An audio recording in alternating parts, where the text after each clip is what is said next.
Okay. So yesterday we started with HLS, high level synthesis, and in particular Vivado high level synthesis. So just to give you an overview, कल हमने काफ़ी कुछ discuss किया है इसके बारे में, लेकिन इसमें जो मेन आइडियाज़ हैं वो ये हैं कि given a C code like this, जो कंपाइलर करता है वो क्या करता है, वो इससे ऑपरेटर्स एक्सट्रैक्ट करता है कोड को रीड करके. फॉर एग्जांपल यहाँ ये कहता है कि x multiply by C not है, तो obviously x should be read from somewhere, कहते हैं रीड x. इस तरह c should be read from somewhere, read c. ठीक है. फिर ये greater than equal to operator extract हुआ, सब्ट्रैक्शन है, इक्वलिटी है, एडर है, मल्टीप्लायर, एडर, और आखिर में राइट इन y. तो कंपाइलर क्या करता है, हाई लेवल सिंथेसिस का कंपाइलर, वो ऑपरेटर्स एक्सट्रैक्ट करता है और कंट्रोल बिहेवियर एक्सट्रैक्ट करता है, एफएसएम एक्सट्रैक्ट करता है. क्या आप ये पहले कर चुके हैं कि नहीं? कर चुके हैं ना. असाइनमेंट 1 में आपने यही किया था. असाइनमेंट 1 में मैंने आपसे कहा था कि फिबोनाची का या फैक्टोरियल का कोड है और उसके लिए डेटा पाथ एंड कंट्रोलर बनाओ. तो आपने ये एक्सट्रैक्ट करके इसका डेटा पाथ बनाया और फिर कंट्रोलर बनाया. और अगर आपको याद है तो उसमें इसी तरह की स्टेट्स थी कि लेट्स से इनिशियलाइजेशन स्टेट, फिर था एक कंप्यूट या लूप स्टेट, और फिर था एंड स्टेट. तो यही आपने किया था. बेस्ड ऑन सम कंडीशंस आप लूप करते हैं और जब वो कंडीशन फॉल्स रहती है तो आप लूप से निकल आते हैं. तो अब वो काम जो कि मैंने आपसे मैनुअली करवाया था, कंपाइलर्स इतने सोफिस्टिकेटेड हो गए हैं कि they can do it their self, and this is called high level synthesis. ठीक है. क्या करता है, ऑपरेटर एक्सट्रैक्ट करता है, कंट्रोल एक्सट्रैक्ट करता है और फिर ये बनाता है. ये क्या है? ये है, इसको हम कहते हैं FSMD, finite state machines and data path, या कभी कभी ASMD, algorithmic state machine and data path. अभी अब देखें क्या हुआ उन स्टेट्स के अंदर. ये इनिशियलाइजेशन वाली स्टेट है, इनिशियलाइजेशन. ये स्टेट कंप्यूटेशन और ये स्टेट एंड. सो ऑपरेटर्स और स्टेट्स को कंबाइन करके आप कहते हैं ये दिस इज FSMD. ठीक. तो ये एक मेन कॉन्सेप्ट है कि HLS बेसिकली है क्या. फिर इसमें हमने कहा था कि HLS में बेसिकली दो चीज़ें हैं, दो मेन चीज़ें हैं. One is called scheduling and the other is called binding. ये दो मेन फेजेस हैं. इसके बाद FSMD एक्सट्रैक्ट करने के बाद दो मेन फेजेस हैं, स्केजुलिंग एंड बाइंडिंग. स्केजुलिंग में क्या होता है? Scheduling determines in which clock cycles an operation will occur. वो उस ऑपरेटर लिस्ट में जो पहले आपने FSMD के स्टेप में एक्सट्रैक्ट किए हैं, कौन सा ऑपरेटर किस साइकिल में होगा, किस क्लॉक साइकिल में होगा. अब यहाँ पे आप हार्डवेयर के डोमेन में इंटर हो रहे हैं, बिकॉज अभी तक जो भी था वो सिर्फ ग्राफ्स थे. ठीक है. लेकिन अब आप ग्राफ के साथ नोशन ऑफ टाइम को अटैच कर रहे हैं. ठीक है. हर ऑपरेटर कितने साइकिल्स लेगा, दिस इज स्केजुलिंग. बाइंडिंग क्या है? हर ऑपरेटर किस FPGA रिसोर्स पे मैप किया जाए. क्या ये लुकअप टेबल्स पे मैप किया जाए, क्या ये मेमोरी है तो ब्लॉक रैम पे मैप हो, या ये मेमोरी है क्या इसको लुट रैम से बनाया जाए, क्या ये मैक लुट से बनाया जाए, या ये MAC multiply and accumulate DSP processor DSP 48 से बनाया जाए. ठीक है. दीज आर द डिसीजंस जो कि बाइंडिंग फेज में होते हैं. So this was a quick review ठीक है, ये दो मेन कॉन्सेप्ट्स है जिसको हम कल इस पे बात कर रहे थे। ठीक है,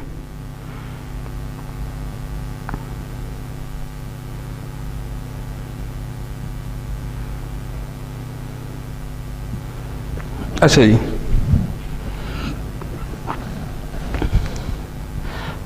फिर कल हमने और भी चीज़ें डिस्कस की ऑप्टिमाइजेशन के लिहाज से, लेटेंसी को कैसे ऑप्टिमाइज करते हैं और थ्रूपुट को कैसे ऑप्टिमाइज करते हैं। तो लेटेंसी के ऑप्टिमाइजेशन में लूप्स के साथ क्या करते हैं, रोल करते हैं, अनरोल करते हैं, और क्या करते हैं,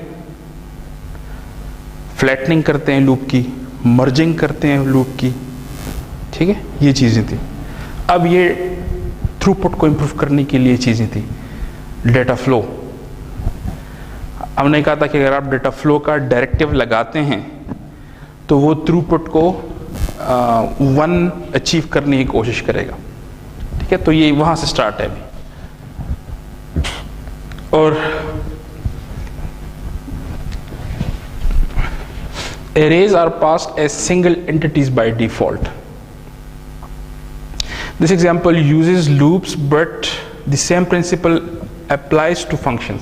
यहाँ पे क्या है, एक एरे है इंटीजर a b c और एक लूप है जो i से n तक जा रहा है, और b एरे में आप a एरे की एंट्री को और किसी कांस्टेंट को ऐड कर रहे हैं। इस तरह C एरे में B array multiply by another constant.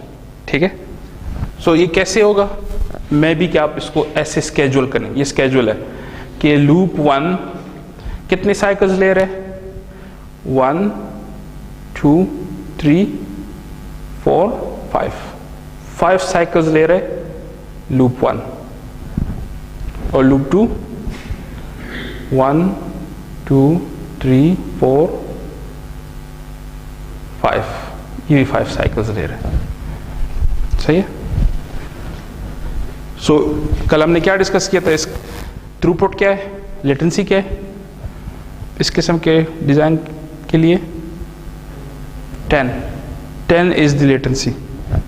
जब ये कोड यहां से यहां तक एंड होगा और का रिजल्ट आएगा। ठीक है,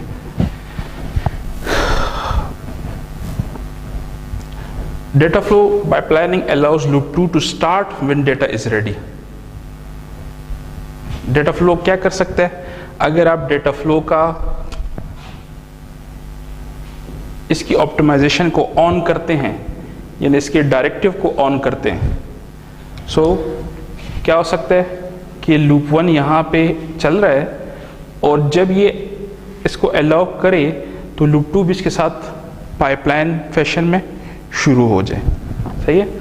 अब इस केस में थ्रूपुट क्या है और लेटेंसी क्या है, 10 इस केस में क्या है,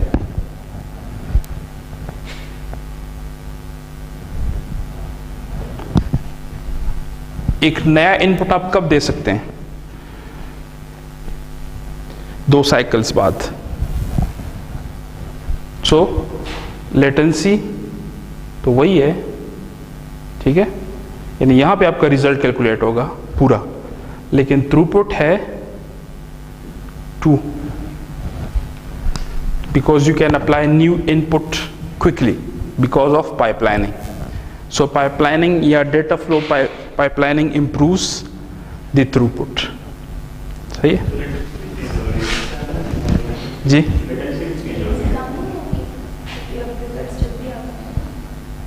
कितने हो गए, 1 2 3 4 5 6 7, हाँ 7। ठीक है। So throughput is improved. Loops will operate in parallel. Multi-rate function क्या होता है, data flow buffers data when one function or loop consumes or produces data at different rate. तो multi-rate functions, data flow buffers data when one function or loop consume or produce data at different rate from others. कल हमने discuss किया था कि जब मुख्तलिफ functions होते हैं, function 1 फंक्शन 2, फंक्शन 3। तो विवाडो HLS के दरमियान क्या करता है? चैनल्स रखता है। और ये चैनल्स क्या क्या हो सकते हैं? This channels can be FIFOs, this channel can be RAMs. ठीक है, तो अगर कोई ऐसे फंक्शंस हैं जो कि मल्टीपल रेट पे अप्लाई कर रहे हैं, तो ऑब्वियसली मल्टी रेट को सेटिस्फाई करने के लिए यू नीड FIFOs। एक फ्रीक्वेंसी पे चल रहा है, दूसरी फ्रीक्वेंसी पे चल रहा है, you need to put FIFOs। तो ये सारा काम ऑटोमेटिकली HLS करता है, ऑटोमेटिकली। ठीक है, to take maximum advantage of data flow in streaming designs, the I/O interfaces at both ends of the data path should be streaming / handshake types। क्या मतलब है इसका? आपको याद है कि हमने यहाँ पे एक लिस्ट डिस्कस किया था, एक मिनट, वो लिस्ट मैं आपको दिखा दूँ।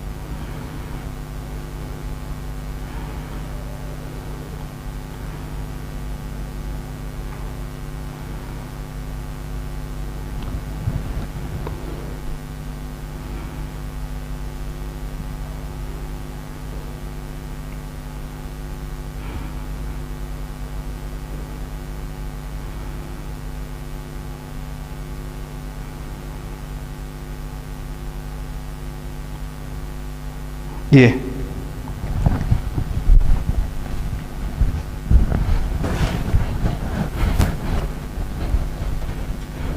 हमने कहा था कि एक सी कोड में कितने डिफरेंट टाइप्स ऑफ, क्या ऐसे कह लें, सिंथेसिस के लिए कितने डिफरेंट टाइप्स ऑफ बिहेवियर्स हो सकते हैं। तो हमने कहा फंक्शंस हैं एक चीज़ कि फंक्शन को कैसे डील करना है, फिर टॉप लेवल IO पोर्ट्स हैं कि इनके साथ क्या होगा, यानी फंक्शंस हार्डवेयर में किस पर्सपेक्टिव से मैप होंगे, टॉप लेवल IO किस पर्सपेक्टिव से मैप होंगे। क्या टॉप लेवल IO का मतलब, मैप होने का मतलब क्या, ये किसी पिन के साथ कनेक्ट होगा या DRAM के साथ कनेक्ट होगा। ठीक है, टाइप्स, इंटीजर्स, फ्लोट्स, इनके साथ क्या होगा, ये किस तरह मैप होंगे हार्डवेयर पे, 32 बिट में मैप होंगे कि नहीं, अगर मुझे 32 बिट नहीं चाहिए फिर क्या होगा। लूप्स के साथ क्या होगा, क्या इनका कंट्रोल FSM करेगा या इनको हम पैरेलल भी कर सकते हैं। एरेस के साथ क्या होगा, क्या ये ऑन चिप ब्लॉक रैम्स में जाएंगे या ऑन चिप B रैम्स में जाएंगे, या ये स्प्लिट होंगे या ये मर्ज होंगे, क्या होगा इनके साथ। और ऑपरेटर्स के साथ क्या होगा। ठीक है, डिफरेंट जो ऑपरेटर्स हैं, इक्वलिटी, ऐड, सब्ट्रैक्ट, क्या विवाडो के IP कोर्स यूज़ होंगे कि नहीं यूज़ होंगे। तो बाकी जितना भी लेक्चर रह गया है वो इन 1 2 3 4 5 6 चीज़ों के गिर्द घूम रहे हैं। इनकी ऑप्टिमाइजेशंस हैं, कभी हम एक को उठाते हैं, कभी दूसरी को उठाते हैं, कभी तीसरी को उठाते हैं। ठीक है, तो ये कॉन्टेक्स्ट है। अब आते हैं अपनी उस स्लाइड पे।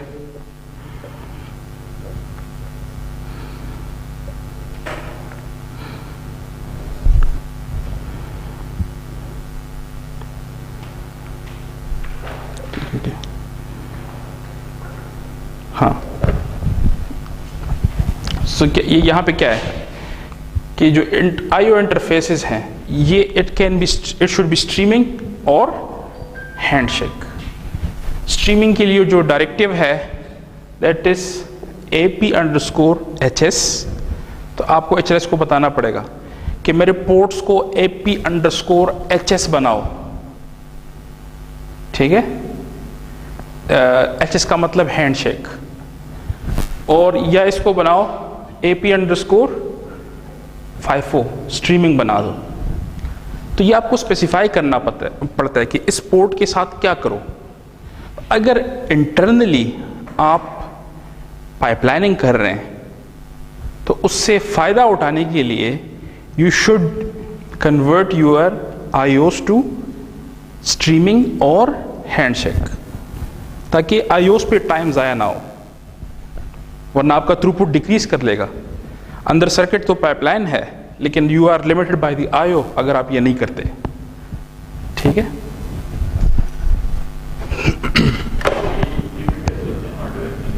क्या चीज?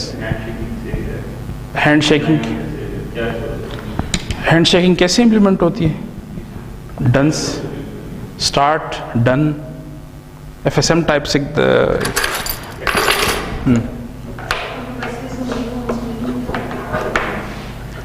जी नहीं, बसेस तो आर्किटेक्चर के यानी जब आपने IO से उठाना है, ठीक है, तो आप इसको फिर बस तो मेमोरी मैप होता है। मेमोरी मैप का मतलब कि आप एड्रेस बेचते हैं, फिर डेटा बेचते हैं।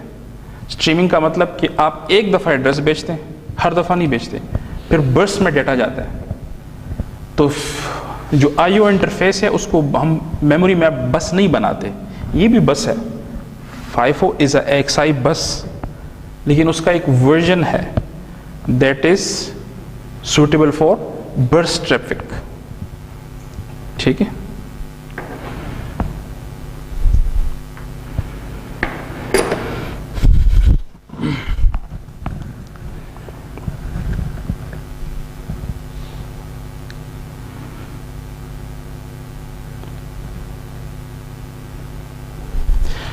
अच्छा, डेटा फ्लो की लिमिटेशन क्या है? Must be single producer consumer. क्या मतलब है इसका? The following code violates the rule and data flow does not work. For example यहां पे देखें, टेम्प 1 क्या चीज है? कंज्यूमर है, और यहां पे ये दो जगह यूज हो रहा है, ठीक है। तो इसके साथ data flow optimization will not work and the fix is on the other side. कैसे फिक्स हुआ है?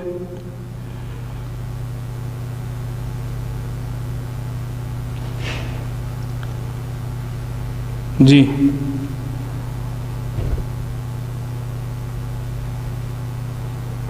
क्या इस कोड से क्या आपको लग रहा है, क्या हुआ इसके साथ? यहाँ पे टेम्प 2 और टेम्प 3 अब होगा, पहले नहीं हो रहा था, क्या वजह है?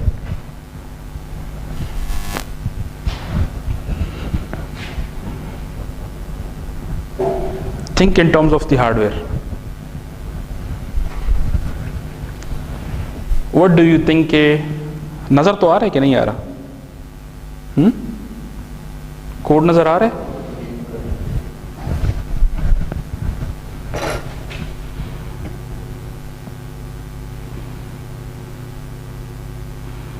ओके, ये दो वर्जन्स हैं।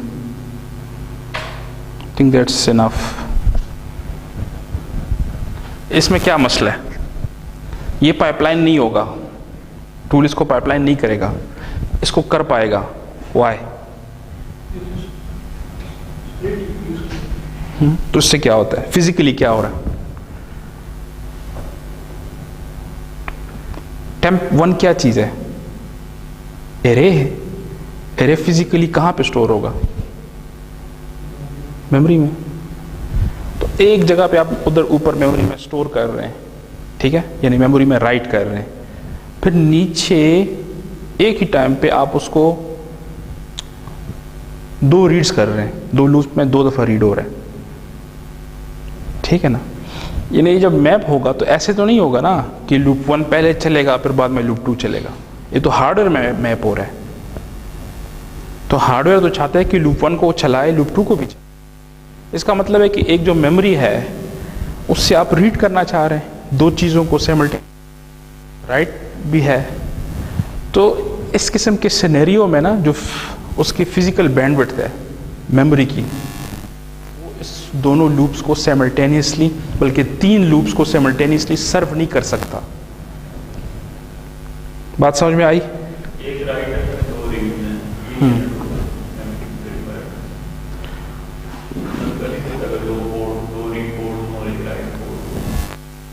हाँ वो तो ठीक है, लेकिन फ्रॉम हाई लेवल सिंथेसिस वो इसको सपोर्ट नहीं कर रहा। वो तो बात ठीक है, डुअल पोर्ट मेमोरी है, लेकिन ऑब्वियसली उसकी भी लिमिटेशंस है ना। Number of bits are limited, input output ports limited. तो जो एचएलएस का टूल है वो इस किस्म के मैपिंग को सपोर्ट नहीं कर रहा। वो पहले बता रहा है लिमिटेशन क्या है। कहता है कि ये कोड मैं सपोर्ट नहीं कर रहा, हाँ इस कोड को अगर आप यूं लिखोगे तो मैं सपोर्ट करूंगा। यूं लिखने में क्या हुआ है कि इस एरे को आपने कॉपी कर दिया इनटू 2 सेपरेट एरेज। अब ये ऑपरेट कर रहे हैं टेम्प 2 और टेम्प 3 पे। अब टूल्स ज्यादा फ्री है, मे बी कि वो 2 डिफरेंट मेमोरीज बना दें। एक मेमोरी में एक लूप राइट कर रहा है, दूसरी मेमोरी में ये कॉपी हो रहा है टेम्प 2 में। टेम्प 2 से लूप 2 रीड कर रहा है, टेम्प 3 से लूप 3 रीड कर रहा है। ठीक, सो ये लिमिटेशन है।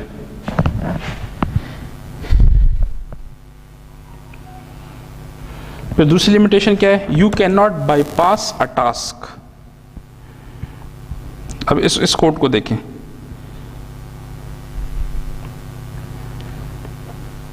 जी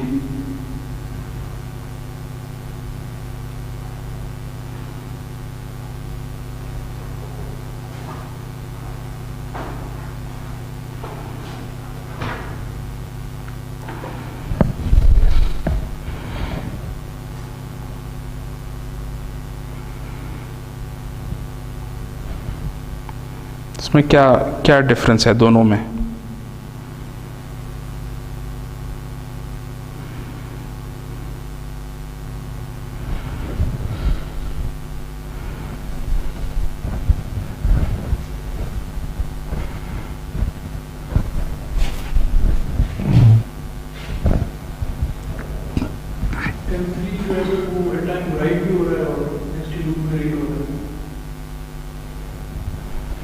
data underscore in I multiply by scale temp 1 आई में स्टोर हो रहा है, टेम्प 2 आई में डेटा अंडरस्कोर इन आई और शिफ्ट बाय स्केल। ठीक है, यानी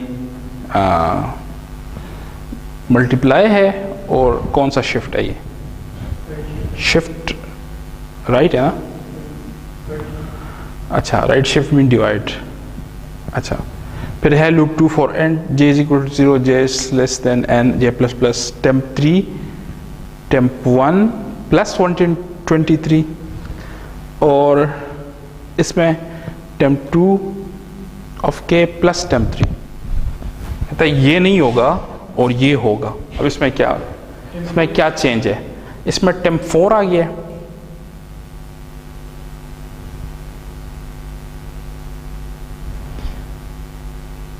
टेम्प 4, इसमें सिर्फ यही चेंज है ना, टेम्प 4।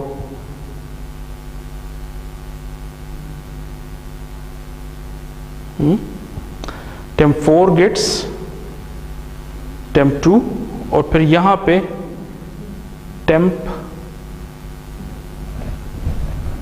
यहां पे क्या है कि टेम्प 2 भी यहां पे है, टेम्प 3 यहां पे है, सही है। और इन टेम्प 2 कैलकुलेट हो रहा है इस लूप में, टेम्प 3 कैलकुलेट हो रहा है इस लूप में।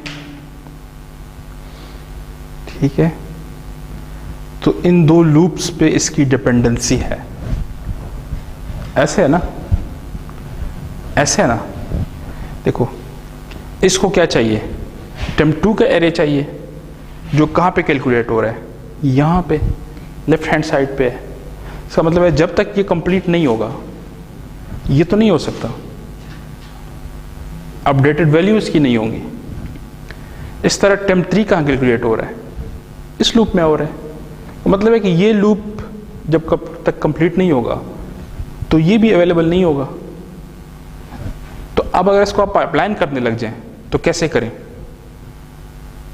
बात समझ में आ रही है कि नहीं? पाइपलाइनिंग का मतलब है कि पैरेलल में करो ना। अब हो नहीं सकता है पैरेलल में, जो डेटा डिपेंडेंसी है जिस तरह की, उसमें बहुत मुश्किल है। ठीक है, तो अगेन अब ये Xilinx वालों के वर्क अराउंड्स हैं कि अब इस किस्म का सिनेरियो हो, ठीक है, सो आप क्या करें, एक टेम्पररी एरे में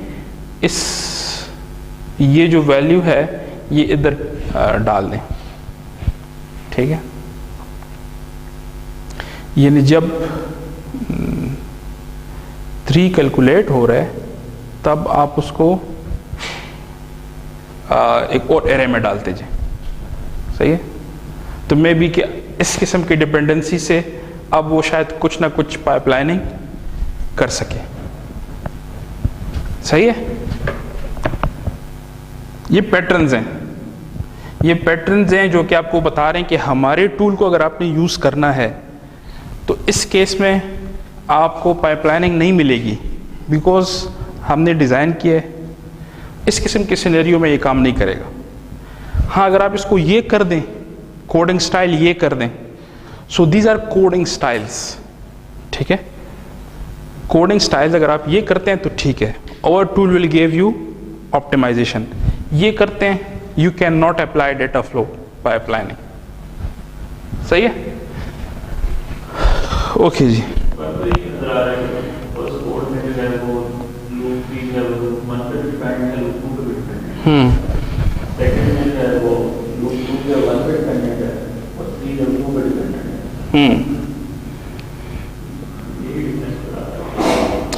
एक पे डिपेंडेंसी आ गई है ना, लूप हाँ, लूप 2 की डिपेंडेंसी लूप 1 पे हो गई है और लूप 3 की डिपेंडेंसी लूप 2 पे हो गई है। पहले ये डिपेंडेंसी इस तरह नहीं थी, मिक्स थी। लूप 3 लूप 1 पे भी कर रहा था, लूप 2 पे भी कर रहा था, सही है। अब एक तरह से पाइपलाइन बन सकता है, ठीक है।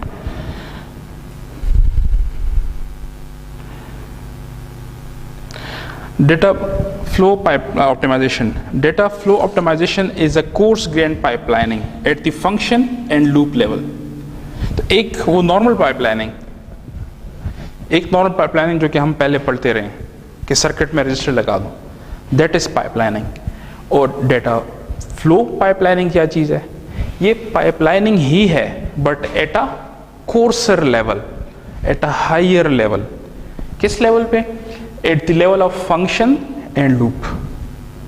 तो जब आप इसको at the level of function and loop करते हैं तो इसको डेटा फ्लो पाइपलाइनिंग कहते हैं। Increases concurrency between functions and loops. इसका पर्पस क्या है कि it increases the concurrency between functions and loops. Only works for function और loops at the top level of hierarchy, can not be used in sub functions. यानी जो main function में जो चीज एक्सपोज है उस पे, अगर लूप्स अंदर सब फंक्शन में है तो उन पे फिर नहीं करेगा, ठीक है। Function and loop pipelining, fine grand pipelining eight the level of operators. अब ये और है, फंक्शन पाइपलाइनिंग या loop pipelining. Data flow pipelining किस लेवल पे काम कर रहे हैं? कोर्सर लेवल पे, टॉप लेवल पे, टॉप जो फाइल है उस लेवल पे। फिर फंक्शन पाइपलाइनिंग और लूप पाइपलाइनिंग जो फंक्शन के अंदर लूप से उन पे अप्लाई होता है, और ये अप्लाई होता है ऑपरेटर्स पे। एडर को पाइपलाइन कर लो, मल्टीप्लायर को पाइपलाइन कर लो, तो ये फाइन ग्रेन पाइपलाइनिंग है। Allows the operation inside function और loops to operate in parallel. Unroll all sub loops inside the function or loop being pipelined. Loops with variable bound cannot be unrolled. This can prevent pipelining. What is variable bound? Number of iteration fixed नहीं है, bounded नहीं है, वो किसी variable से variable चीज है। Unrolling loops increases the number of operations and increases the memory and runtime. हमने कल भी देखा था कि अनरोलिंग से क्या हो रहा है? हार्डवेयर बढ़ रहा है, ठीक है। हार्डवेयर पैरेलल करने के लिए हार्डवेयर बढ़ जाता है। अब फंक्शन पाइपलाइनिंग, तो अभी तक डेटा फ्लो पाइपलाइनिंग चल रही थी, अभी है function pipelining. There are 3 clock cycles. अच्छा ये फंक्शन है, void foo OP underscore read, OP underscore compute, OP underscore write. ये कुछ जेनेरिक ऑपरेशंस हैं, रीड करो फिर कैलकुलेट करो फिर राइट करो। विदाउट पाइपलाइनिंग ये इसका स्केड्यूल है कि रीड एक साइकिल में, कंपेयर एक साइकिल में, राइट एक साइकिल में। So what is the throughput? 3। What is the latency? 3। अगर इसको आप पाइपलाइन करते हैं तो क्या होगा कि ये हो जाएगा, रीड यहां से स्टार्ट हो जा सकता है। तो अब थ्रूपुट क्या है? 1। सही है? Now the throughput is 1 and latency is still 3। ठीक है? So this is function pipelining. अब ये वही है, लेकिन पहले जब कोड होता था तो याद है उसमें फंक्शंस थे यहाँ पे, या टॉप लेवल लूप्स थे। अब नहीं है, अब अंदर जो ऑपरेटर्स है ना, छोटे छोटे ऑपरेटर्स, ये फंक्शंस नहीं है, ये इंस्ट्रक्शंस हैं, ऑपरेटर्स हैं। माइक्रो प्रोसेसर जो समझता है, ये वो लो लेवल ऑपरेटर्स हैं। इस तरह अगर लूप है तो लूप के साथ भी यही है, यही कॉन्सेप्ट है कि अगर ये लूप के अंदर है, ठीक है, सो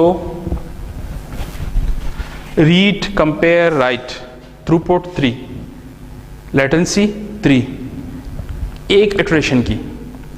कितने इटरेशंस हैं? 2। तो लूप लेटेंसी क्या हुई? 6। Iteration latency multiply by iterations 6। ठीक है? और अगर आप पाइपलाइन करते हैं सो यू गेट दिस। तो इस केस में what is the throughput? 1, latency 3, and what is loop latency? 4। Loop latency improve हो गई है फ्रॉम 6 to 4, और इटरेशन लेटेंसी वही है। इधर खत्म हो जाता है ना, 1 2 3 4। लूप 2 दफा चलेगा, चल गया। तो इसका क्या मतलब है कि loop pipelining can improve loop latency. Throughput तो इंप्रूव हो रही है, लेकिन लूप लेटेंसी भी इंप्रूव हो रही है। ठीक है?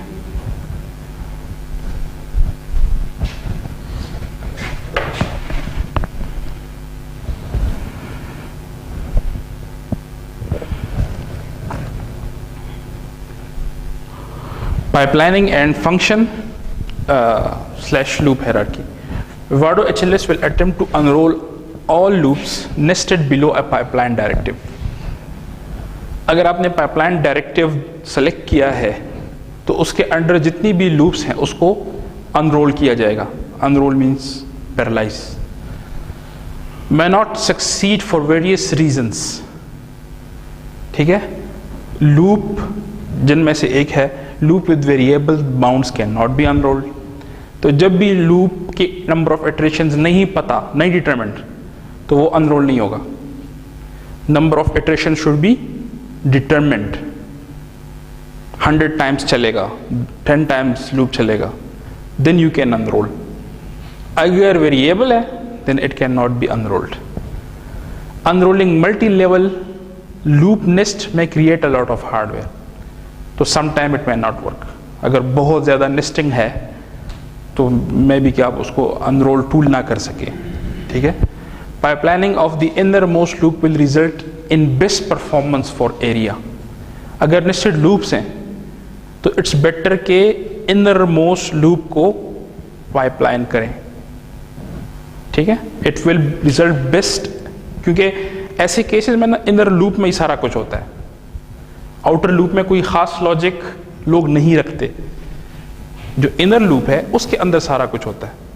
तो अगर आप उसको पाइपलाइन कर देते हैं तो you can save a lot of area, ठीक है, बिकॉज अगर आप आउटर को भी करते हैं तो वो चीज उतने टाइम कॉपी होगी। बात समझ में आ रही है ना?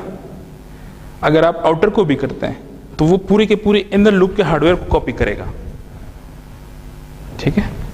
तो अगर आप उसको इंटरनल कोई पाइपलाइन करें, ठीक है, बाकी को ना करें, तो हार्डवेयर इतना नहीं बढ़ेगा।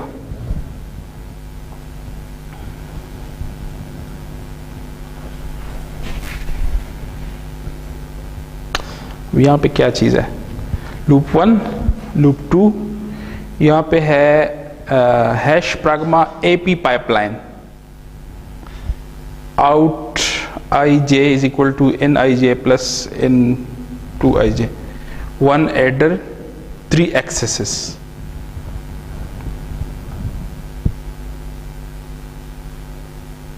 सही है? इसके साथ क्या होगा, एक एडर और 3 एक्सेसेस हैं।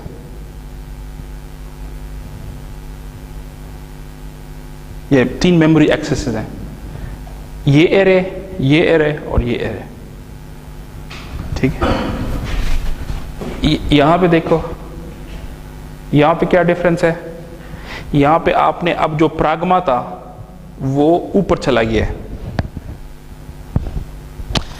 यहां पे प्राग्मा इनर लूप के अंदर था, यहां पे प्राग्मा ऊपर चला गया।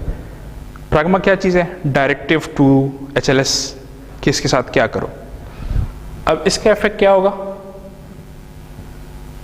इट अनरोल्स लूप 2, लूप 2 को अनरोल कर देगा। तो एक एडर के बजाय कितने एडर बनेंगे, M एडर्स, M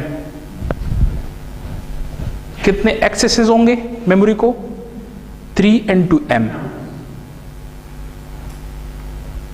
सही है। तो हार्डवेयर कॉम्प्लेक्सिटी कितनी ज्यादा बढ़ गई है, मे बी के शायद थ्रूपुट इंप्रूव हो जाए, लेकिन ये तो बहुत ज्यादा कॉम्प्लेक्सिटी है, शायद आपको रिक्वायर्ड ना हो। सो यू शुड बी अवेयर के पाइपलाइनिंग का डायरेक्टिव कहां पे लगाना है। यहां पे क्या हो रहा है, अगर आप इधर लग दें तो अब क्या हो रहा है, कोई बता सकता है?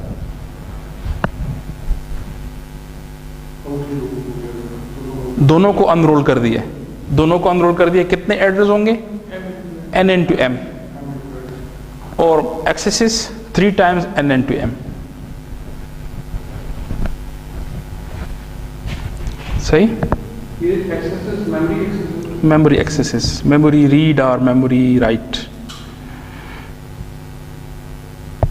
अच्छा, अब यहां पे टूल स्पेसिफिक डायरेक्टिव्स हैं कि टूल में एक कहां पे देते हैं, तो sort of a lab type चीज है, ठीक है, कि ऊपर से आप पाइपलाइन सेलेक्ट करते हैं डायरेक्टिव, इधर आप उसकी वैल्यू देते हैं।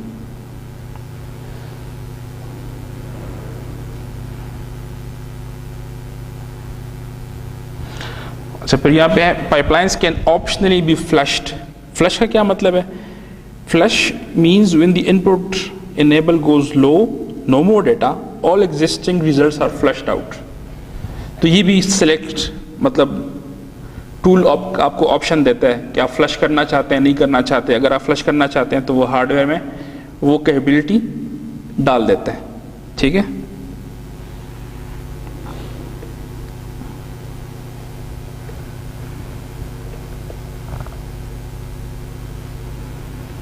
अच्छा, पाइपलाइनिंग द टॉप लेवल, ये क्या चीज है,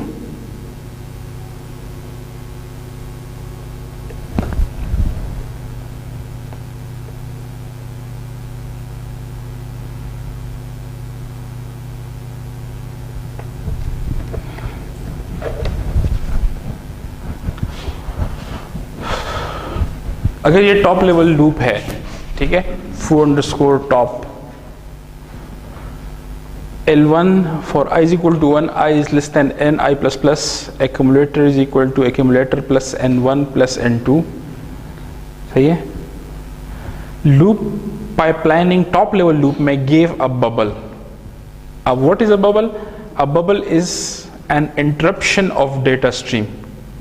Given the following code, the function will process a stream of data. ठीक है. The next time the function is called, it needs to execute the initial operation. These operations are any which occur before the loop starts. These operations may include interface, start, stop, done signal.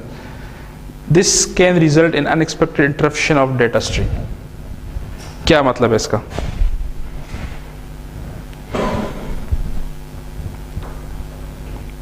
जी, तो जो variable initialise करते हैं,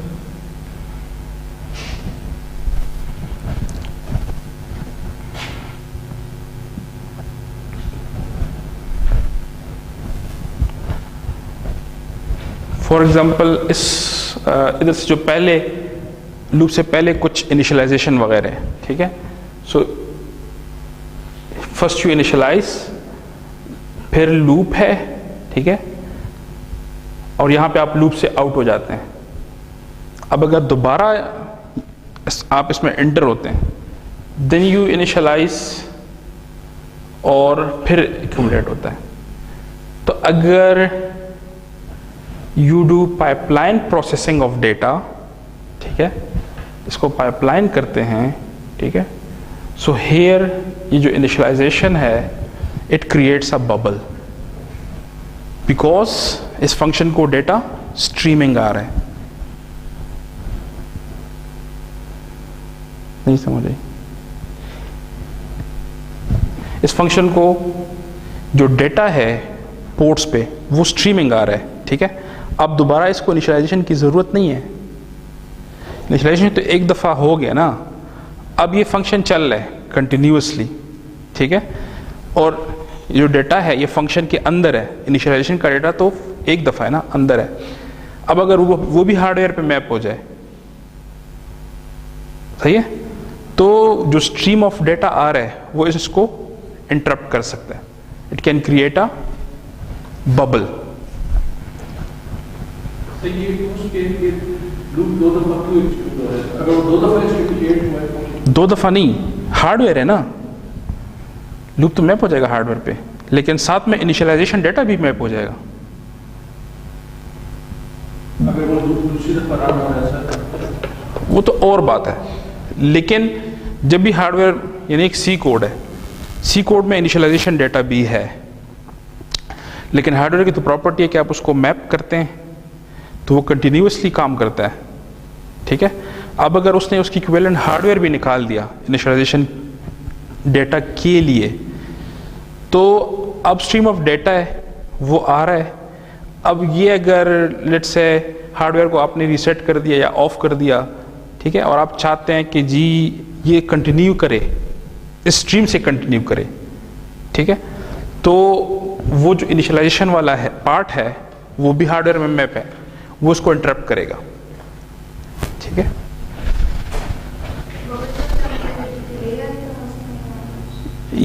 यहां पे नीचे देखिए,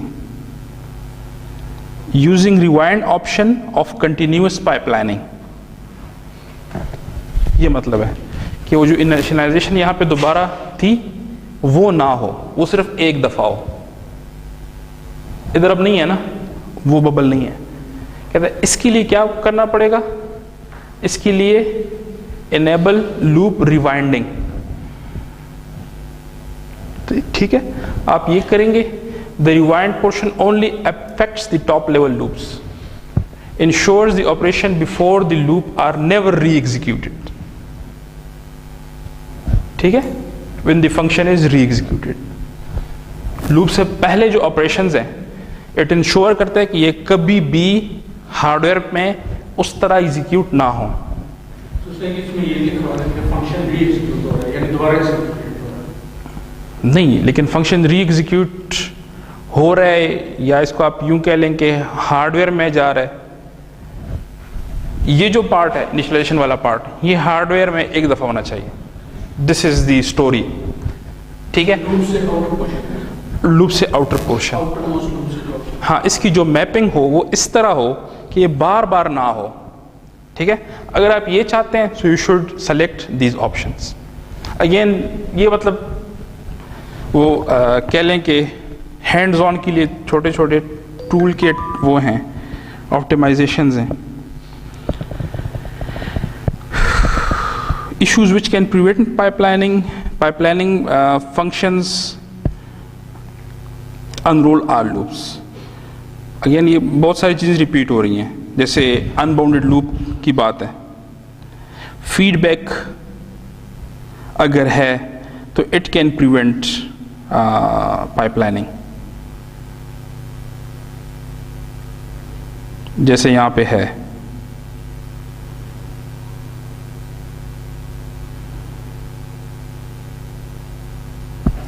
सही है? Do you see the feedback?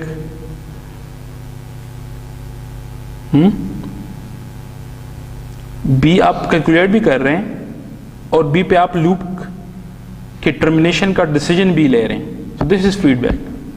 So this can prevent pipelining. और रिसोर्स कंटेंशन में prevent pipelining can occur with input and output ports let argument.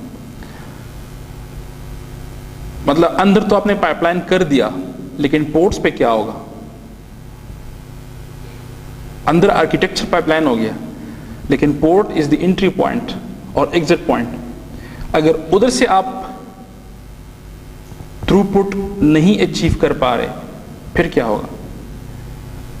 तो हमने कहा कि इसका एक सोल्यूशन ये दो थे, AP_HS और AP_FIFO, but still there can be contention, जिसकी वजह से फिर आप शायद ये अप्लाई ना कर पाए।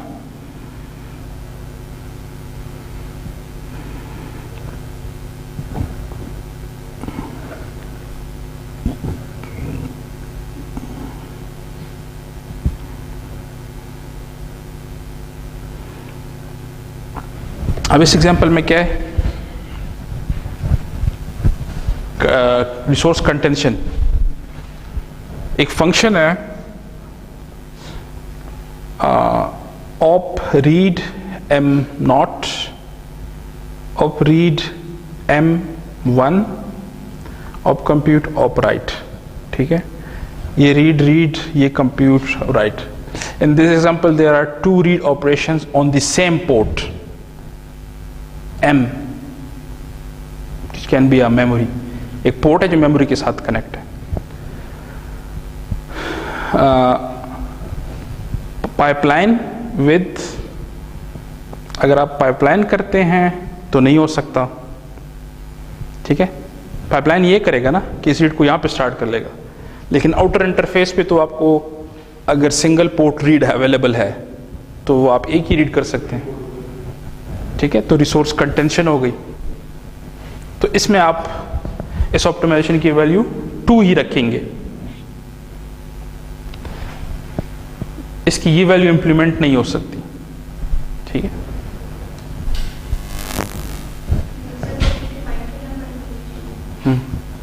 यूजर को अपनी डिजाइन का पता होना चाहिए कि फिजिकली ये सी कोड के साथ क्या हो रहा है, इंटरनली क्या हो रहा है, इसके पोर्ट्स पे क्या हो रहा है, इसका पोर्ट हार्डवेयर में किधर जाएगा, किस टाइप ऑफ मेमोरी पे जाएगा, किस टाइप ऑफ इंटरफेस पे जाएगा। ये सारी चीज़ें अगर उसको क्लियर हैं तो वो HLS को एफिशिएंटली यूज़ कर पाएगा, अदरवाइज नो। हाँ आते हैं ना, वो टूल आपको बताता है कि ये पॉसिबल है, ये नहीं पॉसिबल। HLS का मेन एडवांटेज ये है कि चूंकि इसको आपके कोड का भी बहुत अच्छी तरह पता है, यानी उसके स्ट्रक्चर का, उसकी ऑप्टिमाइजेशन का आपने करना है कि कैसे इसको ऑप्टिमाइज करना है, लेकिन एटलीस्ट इसको आपके कोड की रिक्वायरमेंट्स पता हैं और आपके हार्डवेयर की कैपेसिटी पता है। तो मेन एडवांटेज इसका ये कि आपको बहुत जल्दी एस्टिमेट दे रहते हैं। आप इसको कोई कोड देंगे, आप इसको कहें इसको पाइपलाइन करो, ये आपको within a second estimate दे देगा। इसकी क्लॉक फ्रिक्वेंसी इतनी है, इसकी रिसोर्स यूटिलाइजेशन इतनी है। अगर आप उसको इम्प्लीमेंट करने लगेंगे इसमें 2 घंटे लग जाएंगे, लेकिन विदाउट इम्प्लीमेंटिंग ये आपको बता देगा कि आपकी फ्रीक्वेंसी 8 या क्लॉक पीरियड 8 नैनो सेकेंड है with the uncertainty of 2 nanosecond. किसी बाउंडेड एस्टिमेट के अंदर ये आपको वैल्यू दे देगा, ठीक है। So it is quite good to compare different optimisations. बहुत सारे ऑप्टिमाइजेशन को आप बहुत जल्दी कर सकते हैं, चेक कर सकते हैं कि इसका क्या फ़ायदा होगा। अब आते हैं तो ये वो चल रही है, ठीक है। तो लेटेंसी पे हमने बात की इस सीरीज़ में, थ्रूपुट पे बात की। अब परफॉर्मेंस बॉटलनेक कहाँ पे बनते हैं और क्या परफॉर्मेंस बॉटलनेक्स हैं। Arrays are intuitive and useful software constructs.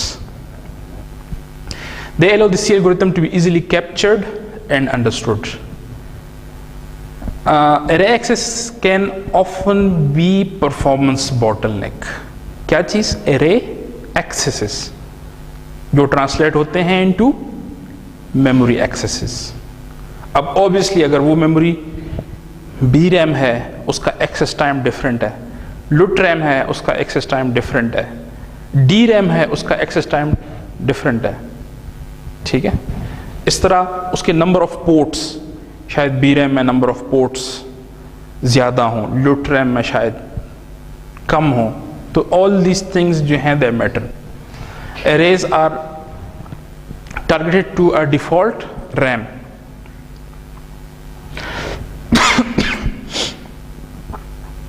RAM जो है it may not be the most ideal memory for performance. अब अगर ये कोड है i is equal to 2 i less than n i plus plus, mem of i is equal to mem of i minus 1 plus mem of i minus 2, क्या हो रहा है इसके साथ? कितने रीड्स हैं, कितने राइट्स हैं? कितनी रीड्स हैं, कितने राइट्स हैं? 2 रीड्स हैं, एक राइट है, ठीक है।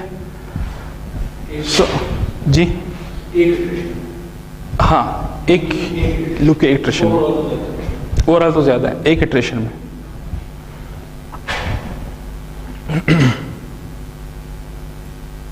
सो अब इसको अगर एक पोर्ट रैम है, 1 पोर्ट है, तो it can not pipeline with throughput of 1, आप नहीं कर सकते। Even with a dual port RAM, we cannot perform all reads or writes in one cycle.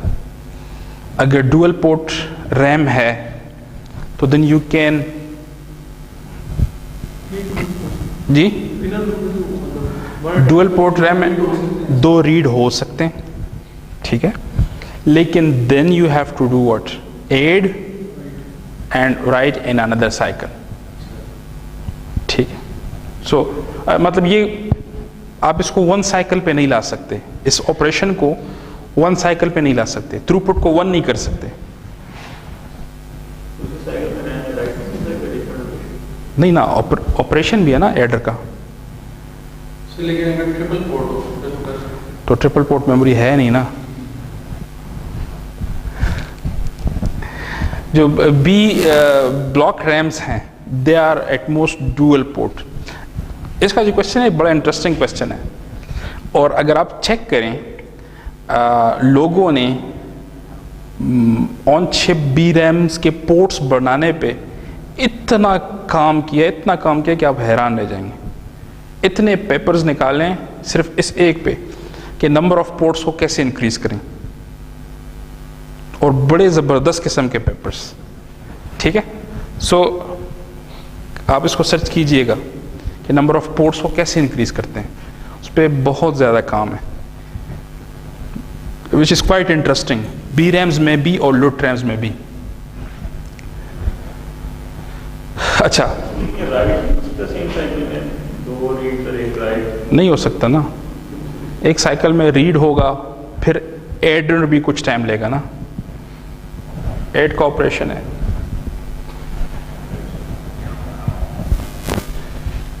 एक साइकिल के अंदर आप क्या क्या करेंगे, याद नहीं है? साइकिल क्लॉक साइकिल पे कितने कंस्ट्रेंट्स हैं? T setup, T hold. अब तो आप एक, अगर ये ब्लॉक रैम है तो नाउ आप चिप के अंदर ही एक दूसरे सिलिकॉन से बात कर रहे हैं, दैट इज फिक्स सिलिकॉन। तो ऑब्वियसली उसकी अपनी प्रोपेगेशन डिले है, उसका अपना सेटअप टाइम है। लुट्स का सेटअप टाइम और होल्ड टाइम डिफरेंट है, लुट्स प्लस उसके जो फ्लिप फ्लॉप्स हैं, और बी रैम का डिफरेंट हो सकता है, ठीक है। So there are timing constraints. Vivado HLS में allow arrays to be partition and reshape, ये उसके साथ वो करता है। ये हार्डवेयर को देख के ना कभी वो अरेज को स्प्लिट करता है, कभी उसको मर्ज करता है। स्प्लिट कब करता है? कहता है यार कि बी रैम की कैपेसिटी जो है वो इसमें लेट्स से 36 बिट के 72 लोकेशंस हैं, ठीक है, या 1024 लोकेशंस हैं। तो इसको मैं एक पे नहीं मैप कर सकता, मैं इसको दो पे मैप करूंगा, ठीक है। तो वो एरे को स्प्लिट कर देता है दो बी रैम्स पे। कभी कहता है कि यार बी रैम में जगह है, ज़ाया हो रही है, तो वो दो एरेज को कंबाइन कर देंगे, ठीक है। सो उसके साथ ये कर सकता है, बट स्टिल जो पोर्ट्स हैं, पोर्ट्स, रीड और राइट पोर्ट्स और access time, that can become the bottleneck of the whole design. अच्छा, ये स्लाइड हम पहले देख चुके हैं शायद, बट लेकिन इसमें एक ही चीज़ एक्स्ट्रा है कि आप इधर से सेलेक्ट कर सकते हैं कि रिसोर्स टाइप कौन सा है, RAM_1P, RAM_1P, B रैम, लुट रैम, RAM_2P।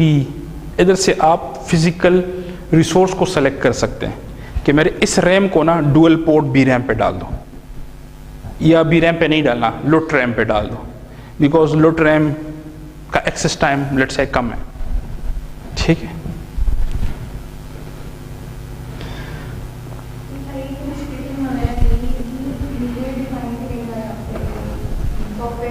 सॉफ्टवेयर खुद कर रहा है, सॉफ्टवेयर खुद करता है, लेकिन अगर आप अगेन अगर आप अपनी कोड को बहुत अच्छी तरह जानते हैं और अपने हार्डवेयर को भी बहुत अच्छी तरह आपको पता है, देन आप क्या कर सकते हैं कि मे बी कि आपसे कहें कि मेरे पास 3 लूप्स हैं नेस्टेड, और ये किसी एरे, इसके अंदर कोई एरे प्रोसेसिंग हो रही है।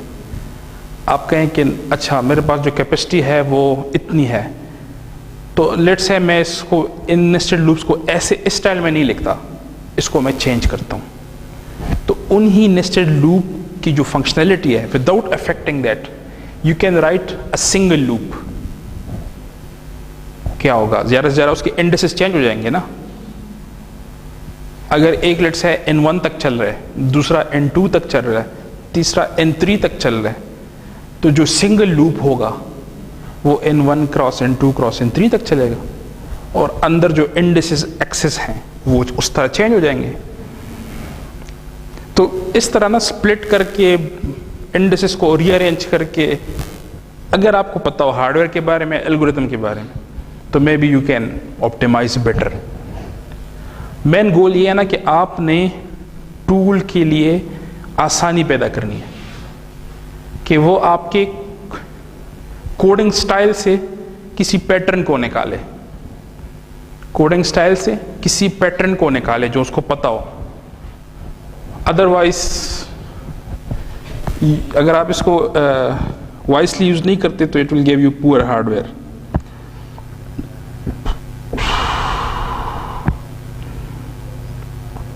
ये बात ऊपर हो गई है, ठीक है।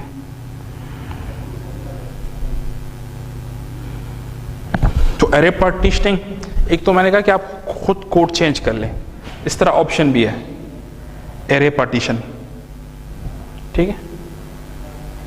सो टूल भी कर सकता है, आप खुद भी कर सकते हैं। फिर ये नीचे एरे पार्टीशनिंग के ऑप्शंस हैं कि एरे को कैसे पार्टीशन करते हैं, ऑटो पार्टीशन, थ्रेशोल्ड और प्रमोशन थ्रेशोल्ड और पता नहीं क्या कुछ।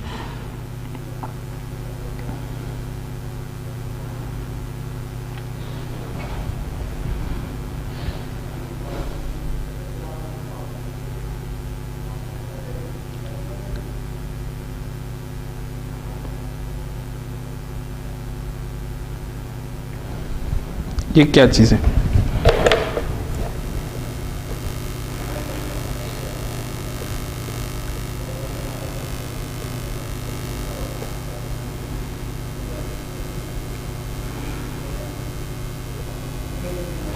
Array options can be performed on dimensions of array. Dimension का क्या मतलब है? जैसे 3 डायमेंशनल एरे है तो डायमेंशन 1, डायमेंशन 2, डायमेंशन 3, तो जो ऑप्शंस आपको वो दे रहे टूल वो पर डायमेंशन भी अप्लाई होते हैं। अगर किसी खास डायमेंशन पे अप्लाई करना चाहते हैं उस पे भी अप्लाई कर सकते हैं, ठीक है। और एरे रीशेपिंग क्या करता है? Array reshaping recombines partition array back into a single array. तो अगर पार्टीशन एरेज हैं आपके पास तो ये उसको सिंगल एरे में प्लेस कर देगा। इसका फायदा क्या है? Both are useful for increasing memory और डेटा बैंडविड्थ। रीशेपिंग और पार्टीशनिंग दोनों जो हैं वो मेमोरी बैंडविड्थ को या डेटा बैंडविड्थ को इंक्रीज करती हैं। कैसे?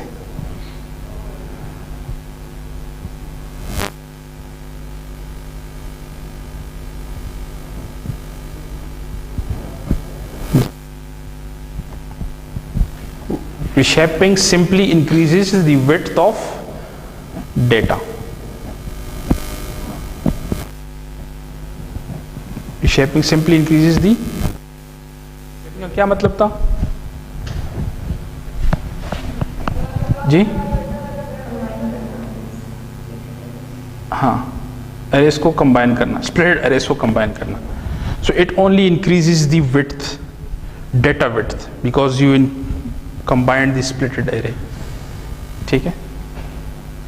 मे बी सी कम्बिनेशन ऐसे हो के आपके पास फिजिकली लेट से 36 बाइट्स हैं और एक एरे में 18 बिट का डेटा है, तो आप 36 बिट पे 2 का डेटा रख सकते हैं ना। तो ये रीशेपिंग है।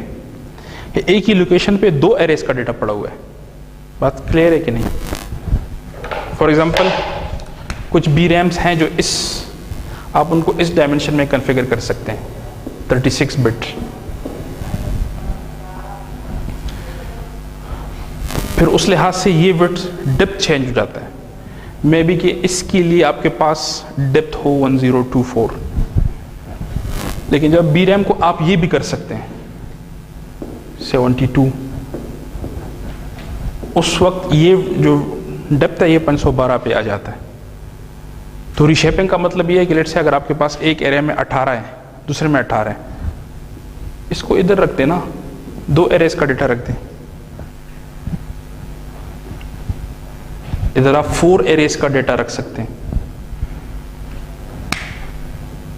सही है? क्लियर है कि नहीं? हाँ हाँ, एड्रेस यानी वो इंडेक्सेस तो आपने उस तरह फिर अरेंज करनी है ना कि लेट से दोनों एरे का जो फर्स्ट इंडेक्स है वो इधर है, हाँ उसके पहले 18 बिट्स इधर हैं, दूसरे के 18 बिट्स लोअर साइड में। तो रीशेपिंग क्या करता है? डेटा विड्थ को बढ़ाता है, मेमोरी पोर्ट्स को इंक्रीज नहीं करता। पार्टीशनिंग क्या करता है? इंक्रीजेस द मेमोरी पोर्ट्स, ठीक है। Partitioning increases the memory ports. Partitioning क्या है? पार्टीशनिंग में फिजिकली कॉपी हो जाते हैं। अगर लेट्स से जो आप बात कर रहे थे 3 पोर्ट रैम की, उसकी एक जो वो है क्या उसे कहते हैं मेथोडोलॉजी, एक जो मेथोडोलॉजी है उसके लिए वो ये है कि या इवन लेट्स है कि आपके पास सिंगल पोर्ट मेमोरी है, ठीक है, इसमें एक रीड पोर्ट है, एक राइट है, आप चाहते हैं इससे डुअल पोर्ट बनाएं, तो एक्चुअली वो ऐसे बनती है कि ये 2 दफा कॉपी हो जाता है। ये जो ब्लॉक है 2 दफा कॉपी, तो एक पोर्ट यहां पे, सेम एड्रेसेस सेम डेटा, तो पार्टीशनिंग भी यही करता है। तो नंबर ऑफ पोर्ट्स इंक्रीज करने के लिए जो एक मेथड है, दैट मेथड इज क्या? Replication. To increase one port you have to replicate the whole memory. So इसमें addresses same कैसे? जिन दो different blocks पर copy हो सकते हैं। हाँ DRAM blocks। हाँ ठीक है। तो सर replication से आप किसी भी desired पोर्ट निकाल सकते हैं exactly, but this is the simplest method, but the problem is कि दिस द हार्डवेयर डबल्स। फिर लोगों ने ना, ये सबसे सिंपलेस्ट है, लोगों ने ना इनको पोर्ट्स को इंक्रीज करने के लिए बड़े अजीब अजीब तरीके निकाले। किसी ने कहा है कि जी आप BRAM को 500 मेगाहर्ट्ज पे चला सकते हैं फॉर एग्जांपल, और आपका डिज़ाइन 100 मेगाहर्ट्ज पे चल रहा है। इसका मतलब है कि आप अल्टीमेटली वर्चुअली 5 पोर्ट्स बना सकते हैं। तो उसको मल्टी पंपिंग कह रहा है, कहता है this is multi pumping technique. Obviously उसके लिए जो फिर लॉजिक है वो लगाना पड़ेगा, फ्रंट पे भी, रीड पे भी, राइट पे भी।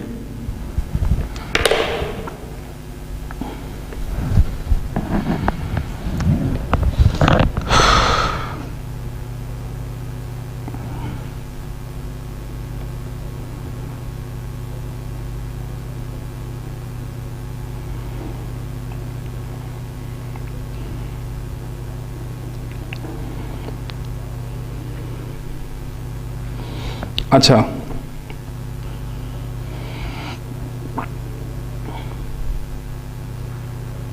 अब बॉटलनेक बनने की एग्जांपल, ये कोड है, सोबल फिल्टर का कोड है, कंप्लीट नहीं है, उसका कुछ चंक है। सो RGB क्या चीज है?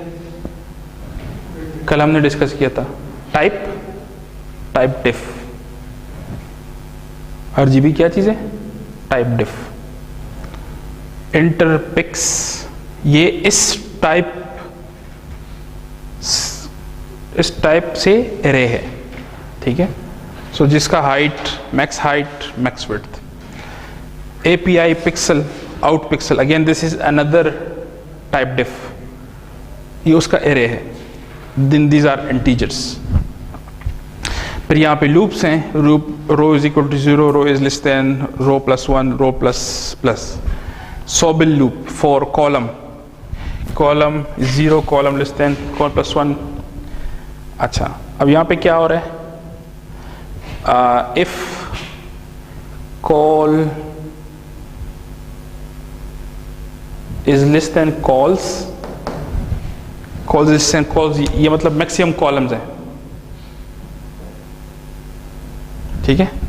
तो अगर if this is less than this, फिर क्या करो? Buf underscore a 2 of 0 comma col buf underscore a 1 col, इसको ये असाइन करो, इसको ये असाइन करो, और बफ अंडरस्कोर b में ये, और फिर टेम्प में ये कोई ऑपरेशन है। तो इधर दो बफर्स हैं, बफर a और बफर b। अब बफर ए के बारे में क्या है? 3 राइट्स हैं। बफर ए में कितने राइट्स हैं?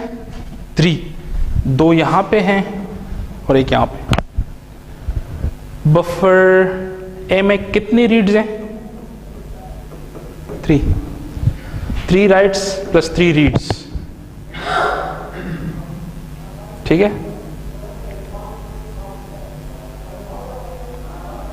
प्रॉब्लम क्या है? इवन कि अगर आप डुअल पोर्ट रैम लगा भी दें, so maximum of 2 RAM ports, while you need 3 reads and 3 rights. Again इसके साथ क्या करें? फिर जो लोगों ने फिर किया हुआ है, replication, multi pumping, different techniques हो सकते हैं, लेकिन वो विवाडो एचएलएस को नहीं पता, मल्टी पंपिंग नहीं पता जैसे, ठीक है। तो फिर इसका क्या सोल्यूशन है? Solution is this one. Use array underscore partition option. So pragma ap array underscore partition variable buff underscore a dimension 1 complete. ये उसका सिंटैक्स है.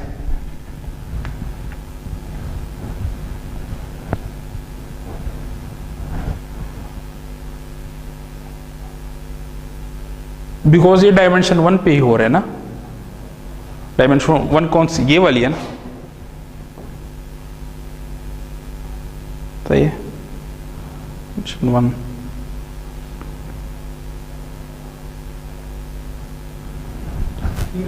हाँ, तो इस तरह करने से क्या करेगा? 3 डुअल पोर्ट रैम्स बना देगा. पहले वो एक डुअल पोर्ट रैम निकाल रहा था, अब ये 3 dual port RAM, because partition कर दिया ना उसने. पहले पार्टीशन नहीं था, पार्टीशनिंग नहीं हुई थी एरे की, तो एक ही रिसोर्स पे डाल रहा था और उस रिसोर्स की कैपेसिटी नहीं है. जब आपने इसको ये बता दिया एरे पार्टीशन वेरिएबल बफ ए, तो उसने क्या किया कि एक डुअल पोर्ट रैम की जगह 3 डुअल पोर्ट रैम्स एक्सट्रैक्ट कर दी. सही है.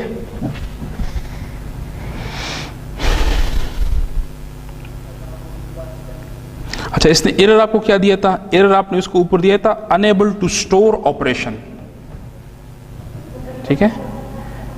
Of variable Y on array underscore buf due to limited resources. ठीक है.